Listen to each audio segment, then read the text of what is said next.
2022 সাল পরিবারের অমতে নিজের শখের মানুষটাকেই জীবনসঙ্গী হিসেবে বেছে নিয়েছিলেন সুমাইয়া জাহান প্রমি। ভেবেছিলেন ভালোবাসা সব বাধা পেরিয়ে টিকে থাকবে, ভেবেছিলেন একসাথে গড়বেন সুন্দর একটা জীবন। একজন তরুণ উদ্যোক্তা হিসেবে তৈরি করেছিলেন নিজের পরিচয়, কিন্তু নির্মম বাস্তবতা হলো জীবনের সফলতার দ্বারপ্রান্তে এসে সবচেয়ে কাছের মানুষটাই নিভিয়ে দিল তার জীবন প্রদীপ। প্রমি এখন 3.5 হাত মাটির নিচে শুয়ে আছে, সব কষ্ট, সব নির্যাতন, সব ভয় থেকে মুক্ত হয়ে। আমরা প্রায়ই বলি ভালোবাসার বিয়ে মানেই সুখের জীবন, কিন্তু বাস্তবতা সবসময় তা বলে না। আজ সুমাইয়া জাহান প্রমির মৃত্যু আমাদের সামনে দাঁড় করিয়েছে এক কঠিন প্রশ্ন। মানুষ আসলে কিসে আটকায়, ভালোবাসায় নাকি টাকার লোভে? সব পুরুষ এক নয়, তবে যারা ভালোবাসার নামে প্রতারণা করে তাদের কারণে পুরো সমাজটাই প্রশ্নবিদ্ধ হয়ে যায়। জানা যায় প্রমি কুমিল্লার 14 গ্রামের মেয়ে হলেও থাকতেন চট্টগ্রামে। প্রমি ছিলেন একজন পর্দাশীল স্বপ্নবাজ মেয়ে। নিজের পরিশ্রমে নিজের সম্মানিত একটা পরিচিতি গড়ে তুলেছিলেন।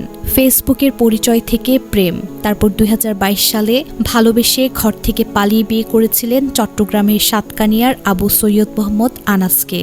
প্রথমে ঘরের লোকেরা মেনে না নিলেও পরবর্তীতে তাদের প্রেমের সম্পর্ককে মেনে নেয় এবং সংসারও শুরু হয়। চট্টগ্রামের দীর্ঘ সময়ের রেওয়াজ অনুযায়ী মেয়ের সুখের কথা ভেবে প্রমির প্রবাসী বাবা মোহাম্মদ ফারুক হাসান মেয়ের স্বামী আনাসকে 2.5 লক্ষ টাকার ফার্নিচার ও 2 ভরি 4 আনা ওজনের স্বর্ণালংকার উপহার দেন। তারপর বিয়ের 3 থেকে 4 মাসের মাথায় আবারও প্রমির ব্যবসায়ের অজুহাতে প্রমির পরিবারের কাছ থেকে আরও 5 লাখ টাকা আদায় করা হয় ধারের নামে। এতেও মন ভরেনি আনাস ও তার পরিবারের। ধারের নামে নেয়া টাকা ফেরত না দিয়েই আবারও 7 লাখ টাকা যৌতুক দাবি করে আনাস। এবার প্রমির পরিবার সে দাবি পূরণ করতে আগ্রহ দেখায়নি। এ কারণে দীর্ঘদিন ধরে স্ত্রী প্রমিকে মানসিক ও শারীরিকভাবে নির্যাতন করা শুরু করেন আনাস। টাকা না দিলে আরেকটা বিয়ে করার হুমকিও দেয় আনাস। এভাবেই প্রমির ভালোবাসার সংসার হয়ে ওঠে নির্যাতনের আঁতুড়ঘর। সামনে আসতে থাকে ভালোবাসার মানুষটার হিংস্র রূপ, যেখানে বিয়ের মতো পবিত্র সম্পর্কও অনেক সময় টাকার হিসাব নিকাশে বন্দী হয়ে যায়। আরেকজন নারী দাবির বস্তুতে পরিণত হতে থাকে। সবশেষে বৃহস্পতিবার রাতে প্রমিকে করার পর ফ্যানের সাথে ঝুলিয়ে পালিয়ে যায় সে। প্রশ্নটা এখানেই, একজন পুরুষ কেন এমন হয়ে ওঠে? ভালোবাসাকে এত সহজে লোভের কাছে হেরে যাওয়ার বিষয়, যেখানে যৌতুকের দাবিকে স্বাভাবিকভাবে নিতে নিতে এক সময়ে অত্যাচারের কারণ হয়ে ওঠে। এই ঘটনা আমাদের মনে করিয়ে দেয় যৌতুক কোনো ছোট্ট বিষয় নয় যে এড়িয়ে যাবেন।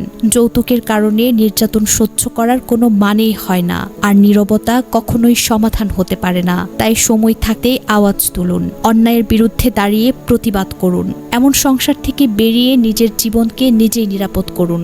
সবশেষে এসব আনাস থেকে দূরে থাকুন, যারা টাকার বিনিময়ে আপনার জীবনকে বিপন্ন করার জন্য ওত পেতে থাকে।